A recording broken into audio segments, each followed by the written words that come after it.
जय Shri Ram. India versus England semifinal. India ने बहुत बढ़िया तरीके से मैच को जीता और फाइनल में अपनी जगह बना ली। अब इंडिया सिर्फ एक कदम दूर है वर्ल्ड कप T20 का उठाने के लिए। इंडिया बहुत सालों से बड़ी ट्रॉफ़ी का इंतज़ार कर रहा है और ये वर्ल्ड कप अगर इंडिया जीतती है तो आप ये मान के चलिए कि इंडिया के फैंस की जो प्यास है वो बुझ जाएगी। और अगर इंडिया ये वर्ल्ड कप हारती है तो आप मान के चलिए ये बहुत बड़ी डिसअपॉइंटमेंट होगी और बहुत बड़े बड़े बदलाव, जो कि खैर वैसे कई तो बड़े बड़े बदलाव वैसे भी होने वाले हैं, लेकिन मुझे लगता है उससे भी ज़्यादा कई बड़े बदलाव हो जाएंगे एक बार। तो जी इस वीडियो में ये सब डिस्कस करेंगे कि इस मैच में क्या रहा, कैसे रहा, स्कोर कार्ड पूरा आपके साथ डिस्कस करूंगा, क्या अच्छा बुरा रहा, सब बातें डिस्कस करूंगा। और अगला जो मैच है साउथ अफ्रीका के खिलाफ उसमें क्या रह सकता है, ये सारी बातें डिस्कस करेंगे। इंडियन क्रिकेट का फ्यूचर में क्या हो सकता है, ये सब बातों पर टच भी करेंगे हम। तो आगे बढ़ने से पहले इस एक्साइटिंग वीडियो को लाइक शेयर कर दें, चैनल को सब्सक्राइब कर लें। सबसे पहले जी बात कर लेते हैं जी कल के मैच की। कल का जो ये मैच हुआ ये बड़ा एक्साइटिंग मैच था और लोग इसका काफ़ी बेसब्री से इंतज़ार कर रहे थे, क्योंकि इंग्लैंड जो है उसने 2022 के अंदर इंडिया को वर्ल्ड कप फाइनल हराया था। आपको याद होगा हेल्स और बटलर ने इंडिया की ठुकाई कर दी थी फाइनल के अंदर और इंडिया बाहर हो गया था और उसके बाद वो वर्ल्ड कप जीत गए थे। लेकिन ये जो मौका दोबारा आया है इंडिया के पास, इस मौके को इंडिया खोना नहीं चाहेगी, क्योंकि इंडिया बहुत बढ़िया क्रिकेट खेल रही है, लेकिन सामने इंडिया से भी ज़्यादा डेस्परेट साउथ अफ्रीका है। तो ये मैच जो अब आने वाला है फाइनल, वो और भी ज़्यादा इंटरेस्टिंग हो गया है। तो जी सबसे पहले ज़रा इंडिया वर्सेस इंग्लैंड मैच की ज़रा थोड़ा एनालिसिस कर लेते हैं। स्कोर कार्ड से शुरू करते हैं। रोहित ने मारे 57 रन 39 बॉल्स पे, 146 का स्ट्राइक रेट। कोहली साहब 9 रन पे आउट, 100 का स्ट्राइक रेट। पंत 4 रन पे आउट। सूर्य कुमार यादव 47 रन 130 के स्ट्राइक रेट से। हार्दिक पांड्या 23 रन 176 के स्ट्राइक रेट से। रविंद्र जडेजा 17 रन 188 के स्ट्राइक रेट से। शिवम दुबे डक पे आउट हुए। अक्षर पटेल 10 रन और अर्शदीप 1 रन। तो जी इंडिया जो है 20 ओवर में 171 रन बना पाई 7 विकेटों के नुकसान पे। टोपली को 1 विकेट, आर्चर को 1 विकेट, करन को 1 विकेट, आदिल रशीद को 1 विकेट, जॉर्डन को 3 विकेटें। ये रहा जी पूरा। इसके बाद जब इंडिया बॉलिंग पे उतरी तो सॉल्ट को 5 पे आउट कर दिया। जॉस बटलर 23 रन मारे उसने 153 के स्ट्राइक रेट से। मोइन अली 8 रन पे आउट हुआ। बेस तो डक पे गया। हैरी ब्रूक 25 रन मारे 131 के स्ट्राइक रेट से। सैम करन 2 रन पे आउट। लिविंगस्टन 11 रन पे आउट। क्रिस जॉर्डन 1 रन पे। जोफ्रा आर्चर 21 रन 140 का strike rate. Adil Rashid 1 run 2 run और टोपली 3 रन। 103 रन पे पूरी टीम आउट हो गई 16.4 ओवर के अंदर। 20 ओवर भी नहीं खेल पाए और इंडिया की बॉलिंग शानदार रही। अर्शदीप सिंह को कोई विकेट नहीं मिला। बुमराह 2 विकेटें, अक्षर 3 विकेटें, कुलदीप यादव 3 विकेटें, रविंद्र जडेजा कोई विकेट नहीं, हार्दिक पांड्या कोई विकेट नहीं। तो जी ये था स्कोर कार्ड। अब जी इसके अंदर कुछ जरा एनालिसिस हो जाए। अब जरा सही गलत का जरा बात जरा कर लें। रोहित शर्मा ने फिर बचा लिया आपको। पिच थोड़ी सी ट्रिकी थी। ट्रिकी पिच पे जो है हमारे कई धुरंधर जो हैं वो हाथ खड़े कर देते हैं, लेकिन रोहित शर्मा जो है ये आपको पिछले 2 मैच बचाता हुआ आ रहा है। पावर प्ले को इंडिया बर्बाद कर दे पूरी कोशिश कर रही है इंडिया, और उसका सबसे बड़ा जो गुनाहगार है वो कोहली है। कोहली साहब जो हैं उनका तो लगता है रिटायरमेंट का समय आ चुका है। इनफैक्ट उनको बहुत पहले रिटायरमेंट ले लेनी चाहिए थी। कोहली साहब बहुत ही गंदी फॉर्म से गुजर रहे हैं।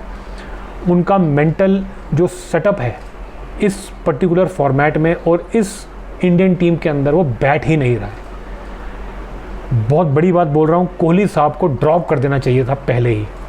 वर्ल्ड कप में 1 या 2 मैचों के बाद ही ड्रॉप कर देना चाहिए था। वो बिल्कुल फॉर्म में नहीं है और उनका माइंडसेट भी ठीक नहीं है। सब बातें छोड़ दीजिए आप, वो उस टेम्पलेट से खेल ही नहीं पा रहा। He does not belong to this team. इस टीम के अंदर he is a mismatch. Yashasvi Jaiswal की जगह अभी भी बनती है, लेकिन अब फाइनल में उसको क्या खिलाओगे। और बेचारा वो 1 महीने से बाहर बैठा है और कोहली साहब लगातार खेल रहे हैं, तो अब तो इम्पॉसिबल है उसको चेंज करना। लेकिन कोहली साहब कोई कसर नहीं छोड़ रहे इस इंडिया के पूरे कैंपेन को बर्बाद करने में। ये तो शुक्र है रोहित शर्मा का और बाकी प्लेयरों का जो कि कवर अप कर दे रहे हैं, वरना कोहली साहब ने कोई कसर नहीं छोड़ी है बर्बाद करने में। कोहली साहब आउट हो जाए ज़्यादा बेटर है, क्योंकि मुझे लग रहा है अगर ये चल गए, लोग कह रहे हैं ना कि एक बड़ी इनिंग आ जाएगी, एक बड़ी इनिंग आ जाएगी, मैं आपको लिख के देता हूँ, अगर एक बड़ी इनिंग आ गई कोहली साहब की तो इंडिया उसमें 90% या 95% मान के चलिए वो मैच हार जाएगी, क्योंकि कोहली साहब फिर अपने हिसाब से खिलाएंगे पूरी टीम को।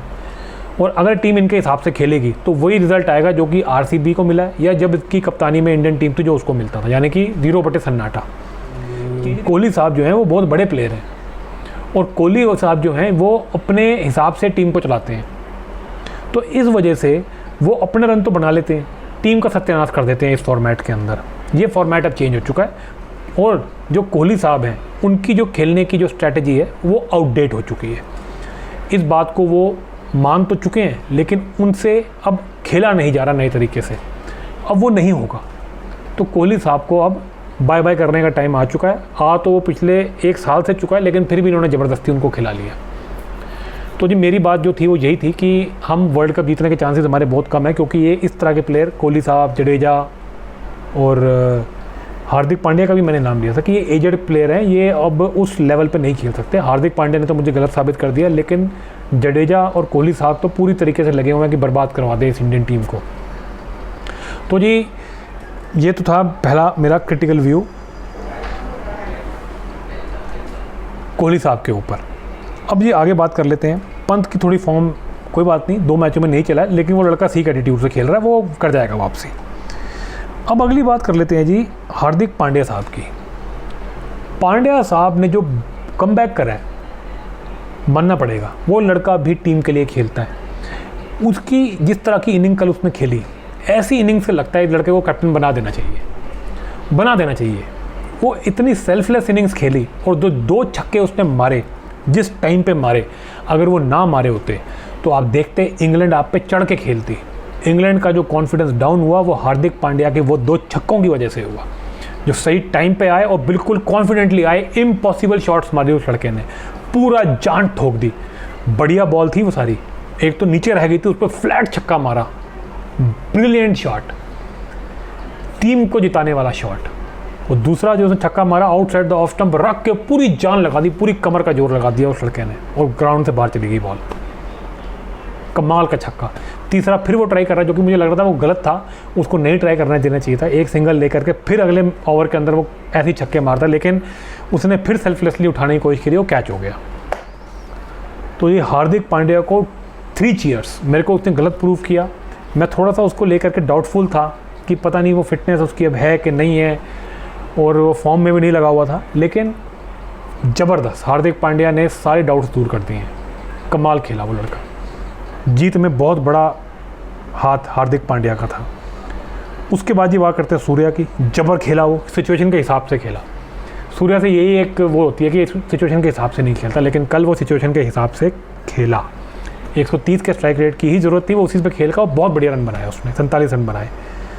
जड्डू कल एक अच्छा मूव ये किया कि ये बचा रहे थे अपना हिटर शिवम दुबे को आखिर के 1 या 2 ओवर्स के लिए, और इन्होंने प्रमोट कर दिया जडेजा को भी, ऊपर भेज दिया शिवम दुबे से, हार्दिक पांड्या को भी भेज दिया। हार्दिक पांड्या हिटिंग के लिए गए और जडेजा की गेम इस तरीके की कंडीशंस में ठीक है, क्योंकि वो छक्के नहीं मारता, चौके, टाइमिंग, सिंगल, डबल वो कर लेता है। इसलिए मेरा मानना है कि वो बहुत नीचे खेलता है, नीचे छक्के मारने वाले की जरूरत होती है, ऊपर नहीं। लेकिन वो सिचुएशन ऐसी थी और उसको ऊपर भेज दिया गया, तो वो बिल्कुल फिट हो गया वहाँ पे, और उसने बहुत बढ़िया खेला। उसके जो 70 रन थे वो कमाल थे जडेजा के। लेकिन ये सब जिसके लिए किया जा रहा था, जिसके लिए आखिर के 2 या 3 ओवर, 2.5 ओवर बचाए जा रहे थे, शिवम दुबे साहब पहली बॉल पे डक पे आउट हुए और एक simple full pace ball outside the off stump को टच करके बाहर आ गए। भाई तुम बड़े लेवल के प्लेयर, बड़े स्टेज के खिलाड़ी नहीं हो, इससे ये तुमने प्रूव कर दिया, और ये बहुत बड़ा झटका है। शिवम दुबे के लिए बड़ी बातें की गई, रिंकू सिंह को बिठा करके इसको खिलाया गया। हर मैच में इसने जितने रन बनाए हैं उससे 15 रन फालतू मारता रिंकू सिंह, इससे जल्दी मारता, लेकिन फिर भी इसको खिलाया गया। बॉलिंग नहीं कराई गई, जबकि ये मुझे लग रहा था कि ये as a bowler, as a allrounder खेल रहा है, लेकिन बॉलिंग इससे सिर्फ 1 मैच में 1 ओवर करवाया गया, बॉलिंग नहीं करवाई गई। तो रिंकू सिंह की जगह खा के बैठा है ये आदमी। और ऐसी परफॉर्मेंस, कल का मैच इसके लिए मेक और ब्रेक मैच था, अपने करियर का सबसे इंपॉर्टेंट मैच था इसका, और उसमें इसने इतनी बड़ी गलती करी। पहले मैच पे पहली बॉल पे आउट हुआ जिस पर सब स्ट्रगल कर रहे थे, बॉल फंस के आ रहा था, उसमें एक सीधी सादी बॉल पे इसने एज निकाल दिया, क्योंकि ये बड़े लेवल का खिलाड़ी है ही नहीं। प्रेशर सिचुएशन में इसके हाथ पैर मुझे लगता है कांप गए और ये नहीं खेल पाया। भाई बॉल रुक के आती तो छक्का मार के उठा देता, बॉल पहली बॉल पे खड़ी कर देता, कैच हो जाता, मुझे कोई दुख नहीं था। लेकिन जिस हिसाब से तू आउट हुआ एज दे करके बाहर, भैया तेरा खेलना नहीं बनता इस टीम में। सॉरी टू से दिस, नहीं बनता शिवम दुबे का खेलना। लेकिन वही है, अब इतना आगे आ चुके हैं कि अब इसको क्या ही ड्रॉप करेंगे और किसको क्या ही रिंकू को खिलाएंगे। ये तो अब चढ़ के बैठा है ऊपर, अब क्या ही करोगे इसका। विनिंग कॉम्बिनेशन को बरकरार रखा जाएगा और शिवम दुबे का खेला जाएगा। हम तो प्रार्थना ही कर सकते हैं कि ये बंदा चले। मैं तो उम्मीद कर रहा था कि धीरे धीरे फॉर्म में आ रहा है, अब चलेगा। कल के सबसे क्रूशियल मैच में सबसे घटिया आउट हुआ ये आदमी। एनीवेज, उस पर आगे बात करते हैं, भगवान करें अब आगे चलें। अक्षर पटेल ने कमाल खेला, वो लड़का सबसे अच्छी फॉर्म में है और उस लड़के को ऊपर भेजना चाहिए। ये सबसे अच्छा वही है। और मुझे लगता है बैटिंग मूव जो करे राहुल द्रविड़ ने बहुत अच्छे करे। इंग्लैंड की टीम तो सॉल्ट और बटलर से सबसे ज़्यादा खतरा था, लेकिन दोनों ही निपटा दिए गए। जैसे ही हमारे स्पिनर्स उतरे उनकी खटिया खड़ी हो गई। मैंने पहले ही कहा था कि ये मैच 20 ओवर से ज़्यादा 20 ओवर नहीं खेल पाएंगे इंग्लैंड वाले। वही हुआ, 17वें ओवर में पूरी टीम सिमट गई। हमारे स्पिनरों ने इनके धागे खोल दिए, वो होना ही था। और सबसे खतरनाक स्पिनर जो था वो निकला आपका कुलदीप, लेकिन असली जो इंपॉर्टेंट ब्रेक थ्रू दिलाई वो सही टाइम पर दिलवाई वो अक्षर पटेल था। ये अक्षर पटेल को भी नहीं खेल पाए, एक फिंगर स्पिनर को नहीं खेल पाए। इस पिच पे लग रहा था कि सिर्फ रिस्ट स्पिनर है उसको उससे ज़्यादा खतरा रहेगा, लेकिन अक्षर पटेल एक फिंगर स्पिनर ने इनकी खटिया खड़ी कर दी और बटलर को सबको ले गया। वो इंपॉर्टेंट विकेटें सही टाइम पे अक्षर पटेल ने दिला दी। इस पूरे वर्ल्ड कप में अक्षर पटेल आपका ट्रम्प कार्ड साबित हो रहा है। ज़बरदस्त परफॉर्मेंस, 3 चीयर्स। बहुत बहुत शुभकामनाएं राहुल द्रविड़ को और अक्षर पटेल को और रोहित शर्मा को। ज़बरदस्त, ऐसे ही लड़कों के कॉन्फिडेंस बना के उनको प्लेयर मैच विनर बनाया जाता है, जो कि इन्होंने अक्षर पटेल को बना दिया है। पिछले ही मैच में उसने एक सबसे डिसाइसिव कैच ली थी, अपनी फील्डिंग से जिताया था, आज अपनी बॉलिंग से जिताया और अपनी बैटिंग भी ज़बरदस्त कर रहा है वो बंदा। पाकिस्तान के मैच में 20 रन जो थे उसके ऊपर अप दी ऑर्डर, वो सबसे क्रूशियल रन्स थे। Amazing batting. अक्षर पटेल इस पूरे टूर्नामेंट का मेरे लिए सबसे बढ़िया प्लेयर रहा है, इंडिया का ट्रम्प कार्ड रहा है इंडिया का। तो जी बहुत अच्छा रहा इंडिया के लिए, लेकिन कोहली साहब जो हैं वो फंसाने में लगे हुए हैं। जडेजा की थोड़ी बहुत फॉर्म लग रही है, लेकिन बॉलिंग में पूरी तरह बुरा हाल, बैटिंग भी ऐसे ही कर रहा है, फील्डिंग में भी कुछ खास नहीं है। जडेजा भी एक बर्डन बना हुआ है और शिवम दुबे और एक बर्डन बन गया है। तो जी ये है आपका मोटा मोटा इंग्लैंड की जो टीम है। सारा कॉन्फिडेंस तोड़ दिया उनका, उनके सारा जो भूत था उनका उतर गया। पिछले वर्ल्ड कप का जो जोश था सब निकल गया सारा बाहर। टीम उनकी बड़ी पुरानी सी जेडेड सी लग रही है, पता नहीं कैसे इन्होंने प्लेयर नहीं है इनके पास, ये क्या है, वही जॉर्डन खेल रहा है, वही मतलब जोफ्रा अच्छा तो चलो फिर भी ठीक है। बॉलिंग में कुछ था नहीं, मार्कवुड इनका फेल हुआ था। स्पिनर में सिर्फ आदिल रशीद अच्छा कर रहा था, लिविंगस्टन से काम चला रहे थे, लेकिन ओवरऑल कोई फायर पावर नहीं दिखी ऐसी। सेम बैटिंग में स्पिनर लगता है ये बेयरस्टो के बस का नहीं है इंडियन स्पिनर्स को खेलना ना। वो तो मैं पहले से जानता था कि जैसे ही बेयरस्टो तक बात आई तो फिर तो इंडिया जीत जाएगी। इनके ओपनर से ही खतरा था और ओपनर्स के जाते ही मैच खत्म हो गया था मेरे हिसाब से, तो ज़्यादा कुछ डर था नहीं। हैरी ब्रूक वगैरह ने कोई कोशिश करी, लेकिन कुलदीप यादव के सामने ऐसी पिचेस पे ये टिकने वाले कहाँ थे। तो जी बहुत बढ़िया। अब अगला मैच है जी अफ्रीका के साथ। अफ्रीका जो है वो डेस्परेट है वर्ल्ड कप जीतने के लिए, आज तक इतिहास में कभी नहीं जीते और चोकर्स का टैग लगा हुआ है, ओरिजिनल चोकर्स यही हैं। लेकिन इस बार वो सारे मैच जीतते हुए आ रहे हैं, बड़ी कॉन्फिडेंट टीम है। लेकिन मैं अभी भी ये कहूँगा कि इंडिया ऑन पेपर उनसे भी ऊपर है। इंडिया को ये मैच जीतना चाहिए। बैटिंग में इंडिया इनसे ऊपर है, बॉलिंग में इंडिया इनसे मैं कहूँगा ज़्यादा नहीं थोड़ा सा तो ऊपर है। हाँ फील्डिंग जो है मैं कहूँगा उनकी थोड़ी बेटर है हमसे, तो थोड़ा तो मैच है, ऐसी बात नहीं है। लेकिन ऑन पेपर इंडिया जो है इनसे आगे निकलती है और इंडिया को ये मैच जीतना चाहिए, इंडिया को ये वर्ल्ड कप जीतना चाहिए। अफ्रीका के अपने कुछ प्रॉब्लम्स हैं बैटिंग के अंदर। क्विंटन डिकॉक अगर नहीं चलता तो ये फंस जाते हैं, थोड़ा बहुत कंफ्यूज हो जाते हैं कैसे खेलना है। और नीचे क्लासन के ऊपर और मिलर के ऊपर सारी कहानी आ जाती है। मिलर थोड़ा सा ऐसे ही चल रहा है, मोटा मोटा ठीक ठाक ही चल रहा है, उसका ज़्यादा कुछ खास नहीं चल रहा वर्ल्ड कप। और अब तक क्लासन की भी कोई ऐसी बड़ी भारी भरकम इनिंग्स नहीं आई है। इनकी बॉलिंग बड़ी अच्छी क्लिक कर रही है। यानसन गंदी फॉर्म में है, रबाडा बढ़िया फॉर्म में है, नॉर्किया भी ठीक कर रहा है, शमसी भी ठीक बॉल फेंक रहा है और केशव महाराज भी ठीक चल रहा है। तो बॉलिंग इनकी बड़ी ज़बरदस्त है, वहीं से खतरा है। अगर इनकी बॉलिंग हमारी बैटिंग पे हावी पड़ गई, क्योंकि हमारा तो पावर प्ले तो ख़राब ही होता है। हमारा तो पावर प्ले कोहली साहब पहले तंबू से ही हार के आते हैं बाहर। तो अगर ये चढ़ गए और रोहित शर्मा की विकेट भी ले ली और ऋषभ पंत भी आउट हो गया, तो हम फिर बैकफुट पे चले जाएंगे, फिर हमारा फंसना तय है। क्योंकि इनके जो ओपनर है वो फिर आकर के आप पे अटैक करेंगे। क्विंटन डी कॉक को इंडिया आउट कर देती है, बुमराह उसकी विकेट ले जाता है, आउटसाइड द ऑफ स्टंप खिलाता है उसको बोल्ड मार देता है। अर्शदीप भी उसको आउट कर सकता है, उसका स्विंग करा के एज निकलवा सकता है। लेकिन अगर स्कोर कम लगा हुआ इंडिया का तो ये आप पे एग्रेसिव आएंगे और आपके बॉलर्स को हिट करने की कोशिश करेंगे, और अगर छोटा स्कोर हुआ तो ये आराम से मैच ले जाएंगे, जैसे ऑस्ट्रेलिया ने किया था 50 ओवर के वर्ल्ड कप में। तो वो एक खतरा बना हुआ है। तो इंडिया को स्ट्रेटेजिकली खेलना पड़ेगा, गलतियां नहीं करनी बैटिंग के अंदर स्पेशली, और बॉलर्स को वही करते रहना जो अब तक करते आ रहे हैं। Stick to the plans, do the basics correct. But ये कोहली साहब से बचो, कोहली साहब से सबसे बड़ा खतरा मेरा तो ये मानना है। जडेजा बहुत बड़ा खतरा, शिवम दुबे सबसे बड़ा खतरा। कोहली साहब अगर चल गए तो वो सबसे बड़ा खतरा, वो तो शिवम दुबे से भी बड़ा। फेल हो जाए कोई दिक्कत नहीं, इतना बड़ा खतरा नहीं है, लेकिन अगर वो चल गया तो बहुत बड़ा खतरा है। तो मुझे पूरी उम्मीद है कि इंडिया ये वर्ल्ड कप जीतेगी। तो चलिए जी, एक्साइटिंग मैच रहने वाला है, बड़ा ही ज़बरदस्त मैच रहने वाला है, और हम सारे इंडिया के लिए चीयर करेंगे। लेकिन ये जो मैच है ये इंडिया का फ्यूचर भी डिसाइड कर सकता है। कोहली, रोहित शर्मा, जडेजा, इन सब का तो फ्यूचर मुझे लगता है अब T20 में नहीं है। अगर ये वर्ल्ड कप जीत गए और इन लोगों को जोश जोश में कैरी फॉरवर्ड करवा दिया तो आप ये समझ लिए हमारा और फ्यूचर बर्बाद होना है। 1-2 साल और ख़राब हो जाएंगे। अगला वर्ल्ड कप 2 साल बाद ही है, उसमें भी हमारा जो है बट्टा बैठ जाएगा। लेकिन अगर हम हार गए तो ये सब के सब ड्रॉप हो जाएंगे, और हो सकता है एक आधा कोई और प्लेयर भी जो है उसके ऊपर भी गाड़ी चल जाए।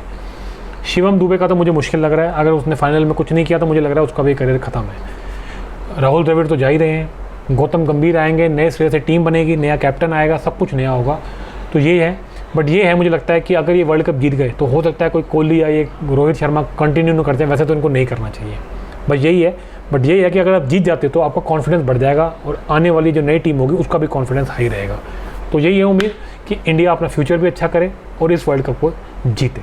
तो चलिए जी, अगर आपको ये एनालिसिस अच्छा लगा, अगर आपको मेरे बातें बढ़िया लगी हो तो उसको आप ज़रूर अप्रिशिएट कीजिए। इस वीडियो को लाइक शेयर करिए, चैनल को सब्सक्राइब करें। अगर आप मेरे से एग्री नहीं भी करते हैं तब भी आप नीचे कमेंट में ज़रूर लिखें, मैं आपके सारे कमेंट्स ज़रूर पढ़ूंगा।